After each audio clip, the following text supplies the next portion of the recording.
ब्रह्मण्यसहस्रनामस्तोत्रम्। ऋषय ऊचुः। सर्वशास्त्रार्थतत्त्वज्ञ सर्वलोकोपकारक वयं चातिथयः प्राप्ता आतिथेयोऽसि सुव्रत। ज्ञानदानेन संसारसागरात्तारयस्व नः।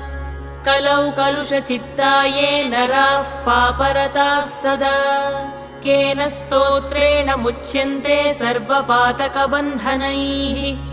इष्टसिद्धिकरं पुण्यं दुःखदारिद्र्यनाशनम्। सर्वरोगहरं स्तोत्रं सूतनो वक्तुमर्हसि। श्रीसूत उवाच। शृणुध्वं ऋषयः सर्वे नैमिषारण्यवासिनः।